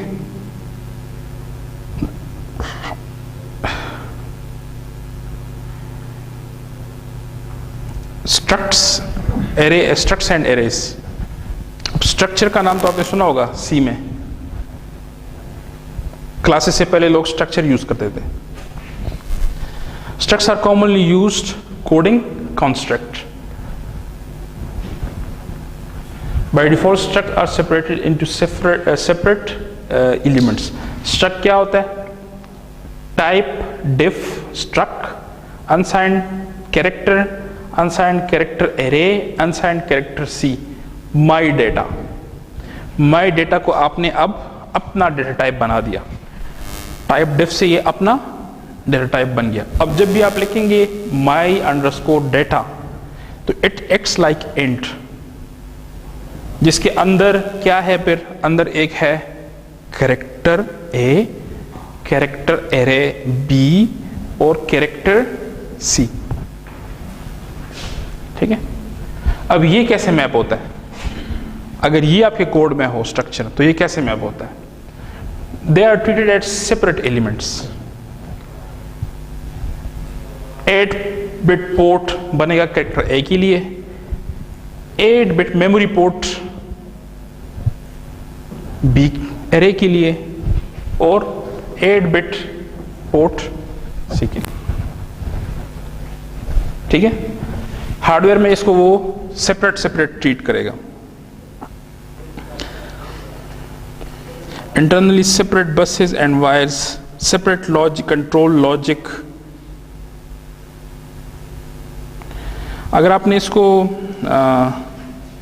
अगर ये लॉजिक शॉजिक सारा को एक उसमें डालना है, तो you can use data underscore pack. By default वो सेपरेट बसेस और सेपरेट वायर सब कुछ बनेगा. लेकिन if you want to place it in a single hierarchy, you can use data underscore pack. Data packing क्या चीज है? Data packing group structure internally and at the IO port. अगर आपने इस पे डेटा पैकिंग अप्लाई कर दी, तो पहले तो अलग अलग हो रहा था ना, अब ये 48 बिट का वायर बन जाएगा. सही है. 48 कैसे? 8 कैरेक्टर दूसरे के लिए 16 और कैरेक्टर एरे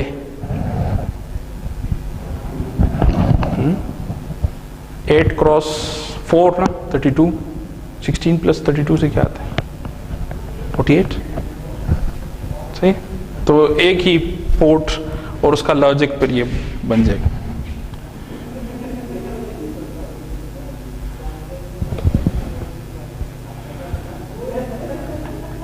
तो यहां पे वो डायरेक्टिव है,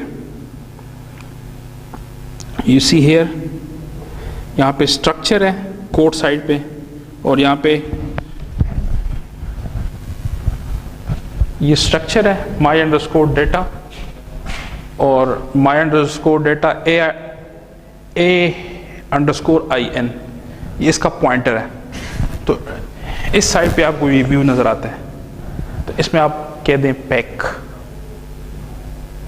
तो AIN के लिए इन सारों को पैक कर दें।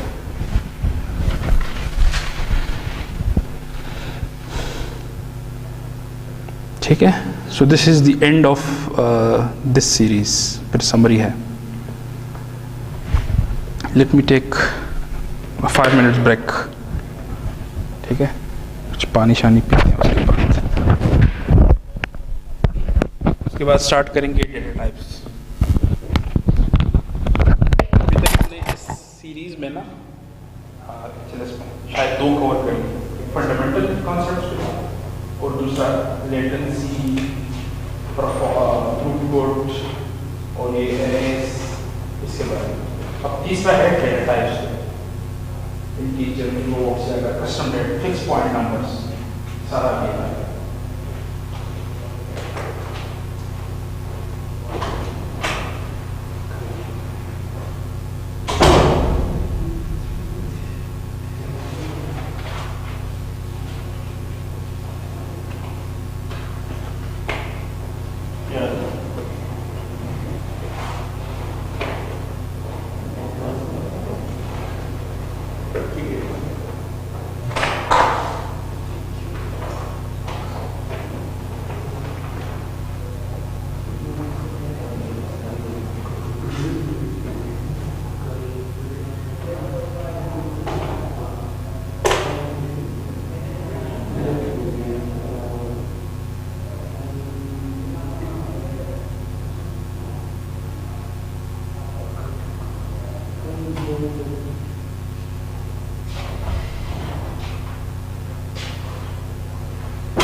Let's start with this module, data types and bit accuracy. C and C++ have standard types created on the 8-bit boundary. So C में सबसे smallest data type character, जो कि 8-bit का है। ठीक है, तो कैरेक्टर 8 का है, शॉर्ट 16 का है, इंटीजर 32 का है, लॉन्ग 64 का है। तो std int C में इसकी डिफिनेशंस इस तरह पर है, type int underscore t unsigned, int underscore 16 underscore t unsigned, 32 underscore t 64. They result in hardware which is not bit accurate and can give substandard quality of result. इसमें आप bit width को control नहीं कर सकते। अगर आपने integer addition करनी है, so you have to use 16 bit minimum। ठीक है,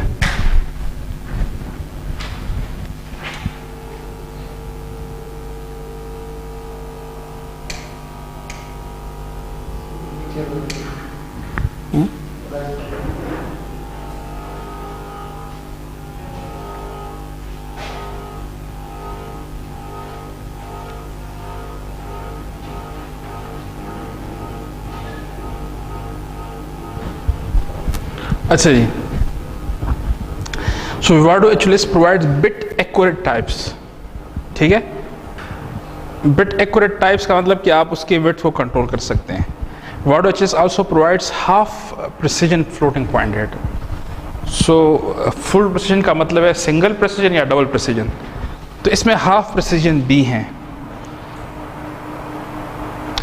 अब why arbitrary precision is needed? Arbitrary precision क्यों चाहिए? फॉर एग्जांपल अगर आप ये करते हैं सो इससे 32 बिट एड एंड मल्टीप्लायर बनेगा, लेकिन अगर आप लेट्स से इंट 8 आपके पास हो, ठीक है, सो उससे आपका हार्डवेयर ये बनेगा. तो इसमें बहुत ज़्यादा फ़र्क है हार्डवेयर की कम्प्लेक्सिटी के लिहाज से. अब इस ज़रूरत को मद्देनज़र रखते हुए there are 4 basic types you can use in HLS. एक तो स्टैंडर्ड C++ के, फिर है Vivado HLS enhancements to C जो कि डिनोट होते हैं एप एंड से, और फिर हैं विवाडो HLS एनहेंसमेंट्स टू C++ जो कि एप अंडरस्कोर एंड से या एप अंडरस्कोर फिक्स्ड से, और फिर 4 टाइप इस सिस्टम C. ठीक है, सो C विवाडो HLS app underscore C and और एप अंडरस्कोर एंड C++ के लिए ये उसकी हेडर फाइल्स हैं. तो ये वाला है, ये वाला इसमें एप अंडरस्कोर C एंड है, सही है, इसमें एरर है यहाँ पे. इसका हेडर फाइल है app underscore C and. C++ के लिए है एप अंडरस्कोर एंड या एप अंडरस्कोर फिक्स्ड, इसमें n.m फॉर्मेट के नंबर्स. और इस तरह सिस्टम C के लिए है सिस्टम C.h. सही है.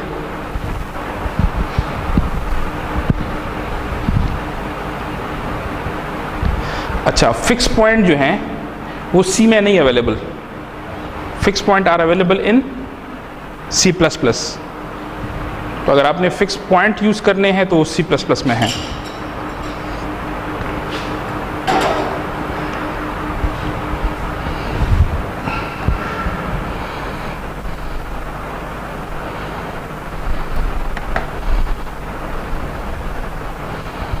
ठीक है, thank you.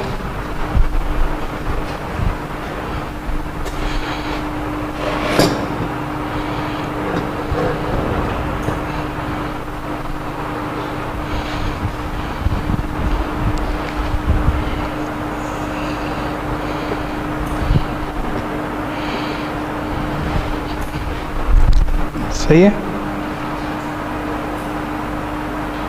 So arbitrary precision जो C के हैं, इसका रेंज है 1 to 1024 बिट. तो आप 1 से लेके 1024 बिट तक किसी भी बिट का इंटीजर बना सकते हैं. ठीक है, जस्ट आपने लिखना होगा एप अंडरस्कोर C एंड को इंक्लूड करना है, फिर आपने लिखना है एंट 9 वेरिएबल, तो इससे बन जाएगा 9 बिट वेरिएबल.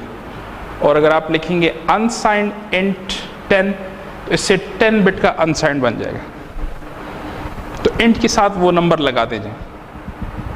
साइंड चाहिए, अगर अनसाइंड चाहिए तो यू एंड के साथ नंबर ऑफ बिट्स लगाते जाएं. सही है. There are 2 issues to be aware of C compilation. You must use specific fccc to simulate. तो डिबगर इसमें सपोर्ट नहीं है. ठीक है. Be aware of integer promotion issues. Failure to see fccc to compile the C will result in incorrect result. This only applies to C and not C++ or system C. तो इसकी simulation में कुछ issues आ सकते हैं अगर compiler में support ना हो. ठीक है.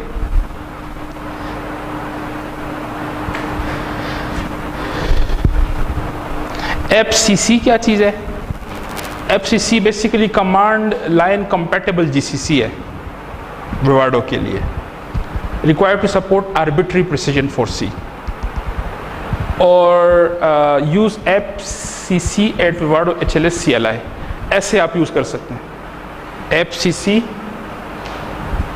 जिस तरह ऑब्जेक्ट क्रिएट करने के लिए आप लिनक्स पे कोड GCC में कोड लिखते हैं, आप इसको ये देते हैं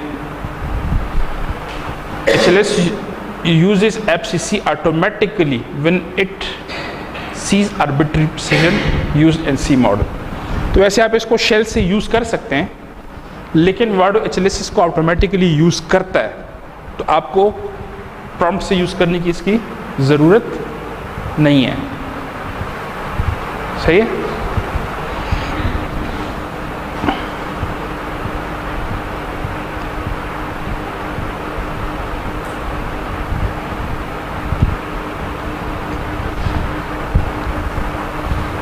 यहाँ पे क्या मसला है? डू यू सी दी, अगर आपने एक कोड लिखा ये वाला fcent.h ent x bit accurate ent x1 ent 3x1 ent 3y1 return x1 plus x3, 3 bit के दो वेरिएबल्स हैं x1 और y1, और आप उनको ऐड करना चाहते हैं, 3 बिट के दो नंबर को ऐड करना चाहते हैं। तो अगर वो दो नंबर ये हों 2 + 2, तो द रिजल्ट शुड बी 4। लेकिन अगर आपके पास आर्बिट्री प्रिसीजन सिमुलेशन है तो उसका आंसर होगा -4, क्योंकि 3 बिट में तो इसका आंसर यही है ना। लेकिन अगर आप इसको फुल विड्थ में सिमुलेट करें GCC जो नॉर्मल सिमुलेशन है, तो इसका आंसर 4 है, जो कि रॉन्ग है इस लिहाज से। तो you should be aware of these things कि जब आप आर्बिट्री प्रिसीजन पे आते हैं तो साइन नंबर की इंटरप्रिटेशन में मसला आ सकता है।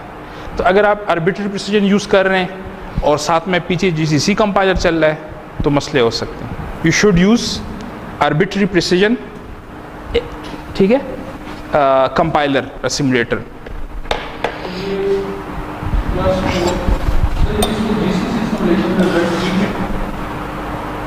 नहीं, लेकिन एक्चुअली आपका प्रॉब्लम ही 3 बिट का है, तो फिर तो गलत है ना। आपके दोनों नंबर 3-3 बिट के हैं, आपका रिजल्ट भी 3 बिट का है, तो 3 बिट में अगर आप 2 + 2 करते हैं तो उसका रिजल्ट आना चाहिए -4, नॉट +4। सही है?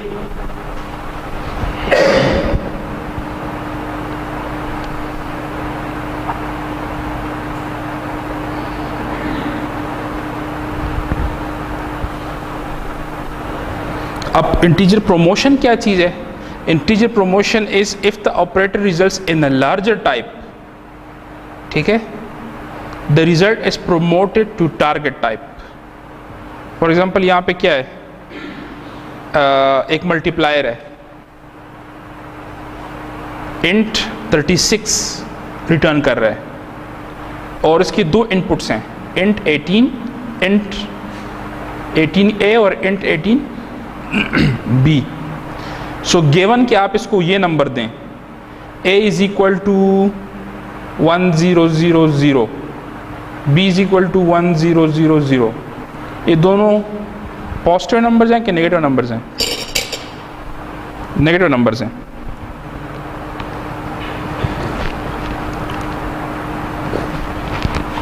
और जब ये 18 बिट के मल्टीप्लाई होते हैं दोनों, तो the result should be in 36 bits, ठीक है।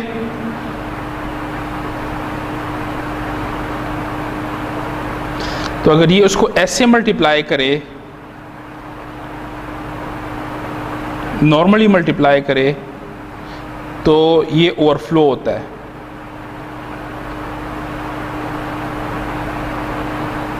देखो ये ऊपर वाला जो है इसमें ओवरफ्लो है,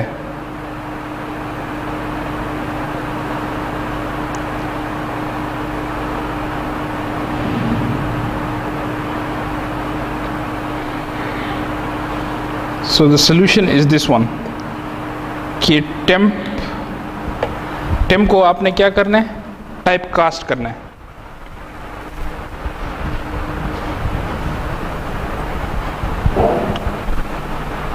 ये नहीं लिखना, इसकी जगह ये लिखना है।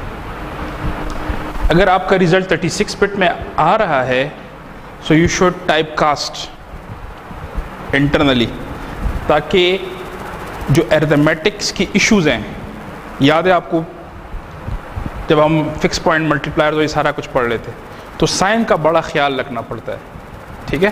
तो अगर आप दो 18 बिट्स के मल्टीप्लाई कर रहे हैं और उसका रिजल्ट उनमें आ रहा है, तो it's better to extend it before multiplication. आप पहले ही इसे उस विड्थ में टाइप कास्ट करें, ताकि कोई अरिथमेटिक का मसला ना आए। सही है।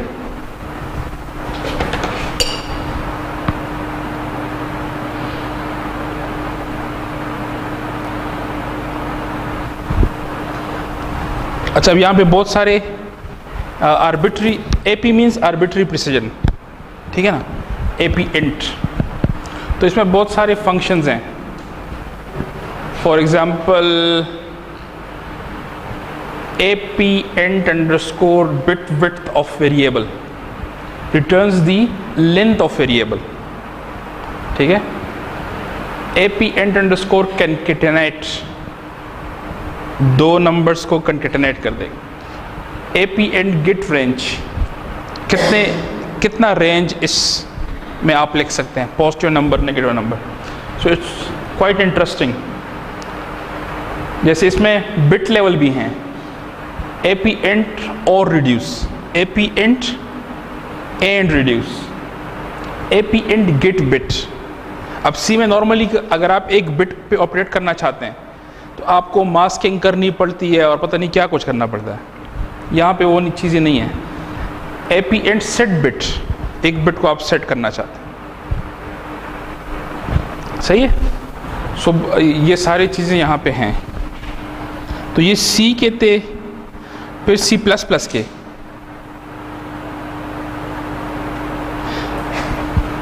तो C++ के फिर डिफरेंट डिफाइंड है।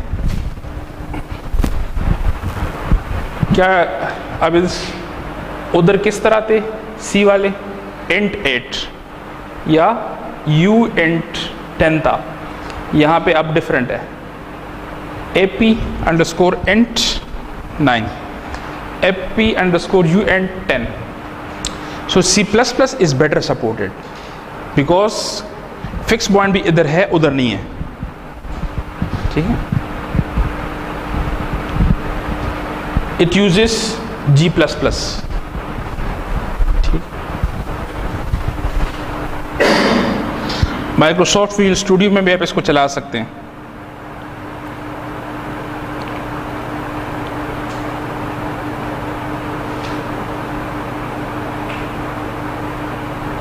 अच्छा, ये सारे ऑपरेटर्स हैं, फिर arithmetic operators, logical operators, relation operators, assignment.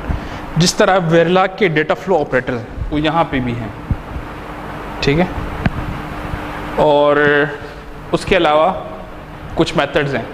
एक वेरिएबल को आप इंटीजर में कन्वर्ट करना चाहते हैं, अनसाइंड इंटीजर में, 64 में, अनसाइंड डबल में।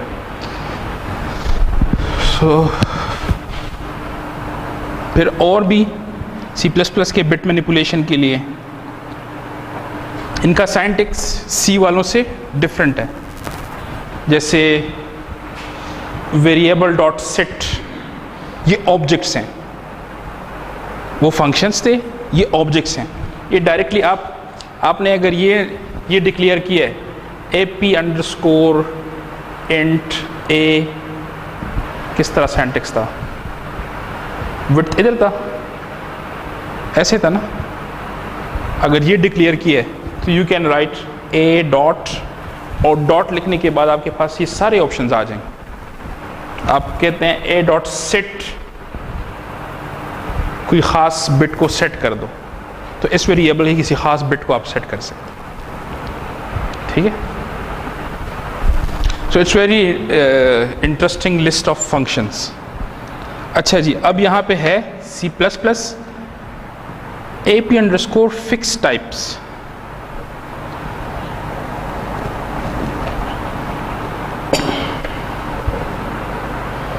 अब ये इंटरेस्टिंग है कि आप इसमें क्यू एन डॉट एम को डायरेक्टली लिख सकते हैं. For example A P under score fixed 9 5 A P under score round under score convert और A P under score set. ये बेसिकली राउंडिंग मेथड है और ये बेसिकली सिचुएशन है. याद है कॉर्नर केसेस वगैरह, तो truncation, rounding, situation, you can use those functions here. और इसका क्या मतलब है? 9 विड्थ है, ठीक है, और 9,5 का मतलब है कि 9 बिट्स हैं टोटल, जिसमें से 5 इंटीजर बिट्स हैं. सो ये कौन सा फॉर्मेट है? This is Q5.4.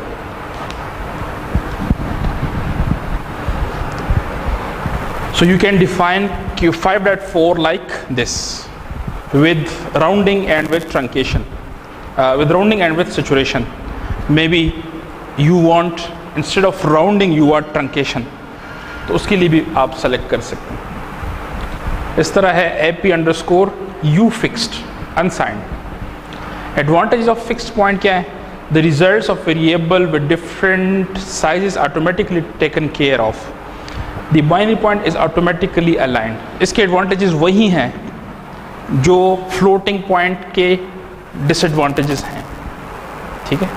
सो यहाँ पे वो एडवांटेज कि इसका हार्डवेयर सिंपल है, फास्ट है, ये सारा कुछ.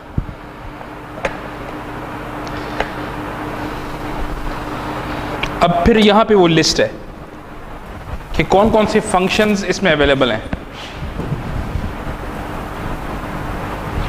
ये साइंटिक्स है, ए P under score fixed WIQON,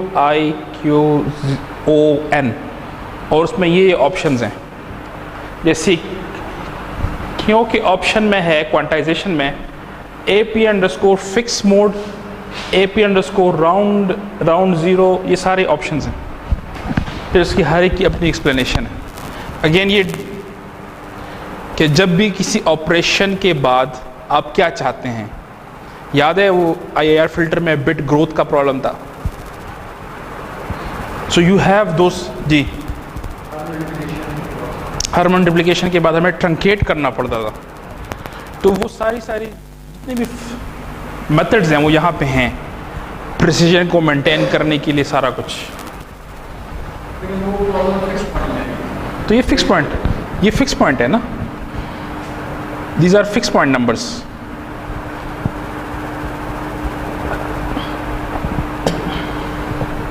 पहले ना, इससे पहले अगर आप फिक्स पॉइंट सी कोड लिखते थे तो वो बड़ा अजीब होता था. उसमें आपको right shift, left shift, masking और पता नहीं क्या कुछ नजर आता था. With this the code will be much readable. जो फिक्स पॉइंट सी कोड है पहले वो बड़ा अजीब लगता था. अब you can write a code that is readable. सही है. तो अगर आप फिल्टर्स बनाना चाहते हैं खुद ऑप्टिमाइज, तो इट्स बेटर कि डू इट इन HLS. तो ये उसकी फिर डिटेल है कि क्वांटाइजेशन क्या है, राउंडिंग क्या है. तो I will not go through it because हम फिक्स पॉइंट नंबर में ये कवर कर चुके हैं. सही है.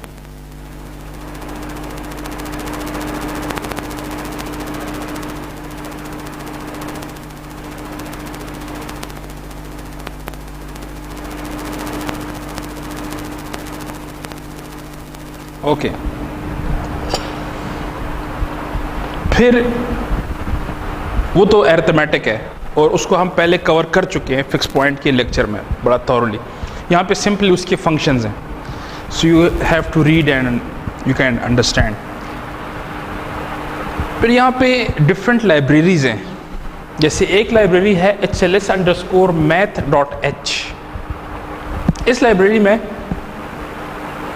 बहुत सारे फंक्शंस हैं, मैथमेटिकल फंक्शंस हैं. कोसाइन है, साइन है, स्क्वायर रूट है। सो अगर आपको ये चीज़ें चाहिए, you can use this, just include and you can use it. For example आपने न्यूमेरिकली कंट्रोल ऑसिलेटर बनाना है, you can use sine cosine functions. किसी और चीज़ में आपको स्क्वायर रूट चाहिए, वो पड़ा हुआ है। और ये तो दो तीन यहाँ पे हैं, there is a large list of functions. ये कंप्लीट लिस्ट है, ठीक है। टेंजेंट है, लॉग है, पता नहीं क्या कुछ है यहाँ पे।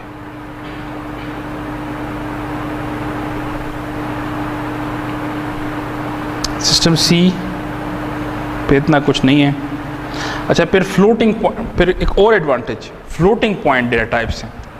अब floating point hardware banana is not simple, it's quite complicated, लेकिन HLS gives you the advantage कि ये फ्लोटिंग पॉइंट आपके लिए आसानी से बना देगा। सो अगर आपको फ्लोटिंग पॉइंट IPs चाहिए, it's better to generate it from here, then you can integrate it in your design in Vivado और इवन ISC, क्योंकि इसके हाँ वो तो है, लेकिन लेट्स से कि आपकी कोई कंट्रोल एप्लीकेशन है जो बहुत ज़्यादा एक्यूरेसी और प्रिसीजन उसको चाहिए, गाइडेड मिसाइल्स, ठीक है, then you have to do it. Single precision 32 bits, 24 bit, 8 bit, नहीं सॉरी ये तो उसकी डिटेल्स हैं। फिर सिंगल प्रिसीजन 32 बिट का है, जिसमें 24 बिट फ्रैक्शनल है, 8 बिट एक्सपोनेंट है, याद है ये हमने कवर किया है। और डबल प्रिसीजन के 53 बिट्स के फ्रैक्शनल है, एक्सपोनेंट है। फिर हाफ प्रिसीजन 20 में है, हाफ प्रिसीजन 16 बिट का है। तो अगर आप बहुत ज़्यादा हार्डवेयर नहीं यूज़ करना चाहते, आपका काम 16 बिट से हो रहा है, तो यू हैव हाफ प्रिसीजन। ये मतलब एक और बहुत बड़ा एडवांटेज है, ठीक है। Vivado HLS supports floating point cores. If Xilinx has a floating point core, Vivado HLS support it. Xilinx के पास है, ये आपके लिए सिंथेसाइज नहीं करेगा, ये सिंपली जो Xilinx के floating point IP cores हैं उनको यूज़ करता है।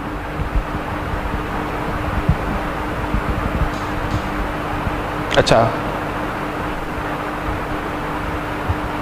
ये sorry, if there is no such floating point core in the Xilinx technology, it will not be in the library, but the design will still be synthesized. तो फिर भी synthesize कर सकते हैं, लेकिन resources efficient नहीं होंगे, ठीक है। हाफ प्रिसीजन में एडिशन, डिवीजन, मल्टीप्लिकेशन और सब्ट्रैक्शन सपोर्टेड है।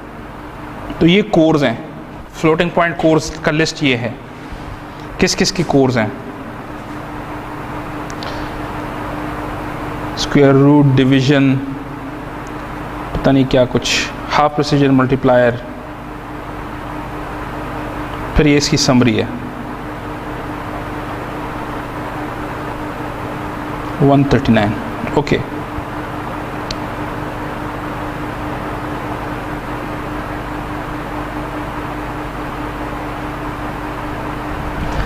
Okay, so we are still at 141 slides और 300 slides हैं, अभी टाइम है। So let's start, और मेरे ख्याल में लास्ट लेक्चर है next time. So I will try कि फ़िलहाल तो मैंने ये पूरा जो सीरीज़ है 300 स्लाइड ये अपलोड कर दिया। तो अगर आप लोग चाहते हैं कि मैं इसमें से डिलीट करूं वो स्लाइड जो कवर नहीं होंगे, तो फिर वो हो सकते हैं, या अगर चाहते हैं कि नहीं बस हमें पता है कि कहाँ तक है, तो ठीक है। ओके, सो इम्प्रूविंग एरिया, क्या इसका क्या टाइटल है? Improving area and resources. So scheduling and binding, पहले हम बता चुके हैं कि scheduling and binding are the core of HLS. scheduling में क्या होता है? operations to cycles mapping, और इसमें क्या होता है? operators to resource mapping. तो ये दो मेन चीज़ें हैं.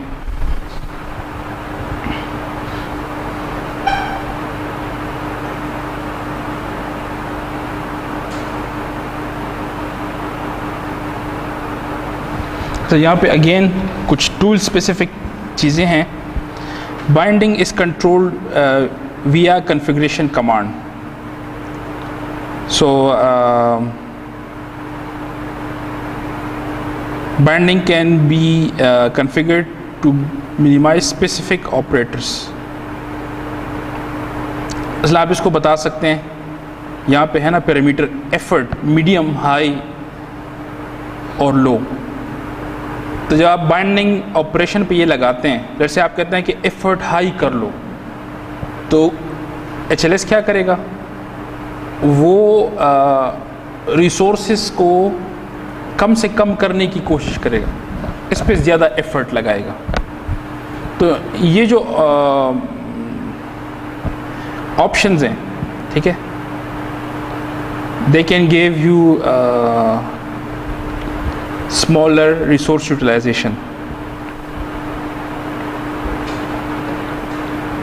और आप हर ऑपरेटर पे कर सकते हैं. फॉर एग्जांपल आप मल्टीप्लायर पे लगा सकते हैं, डिवाइडर पे लगा सकते हैं, रैम पे लगा सकते हैं, ठीक है.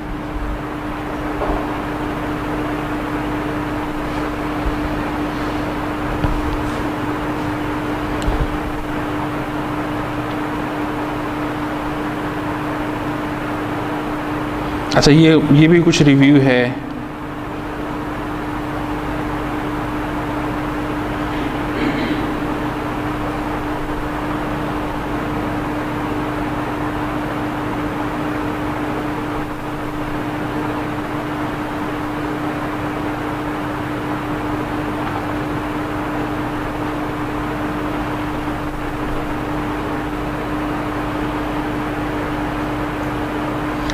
बहुत सारी चीज़ें इसमें रिपीट हो रही हैं सेकंड सीरीज से.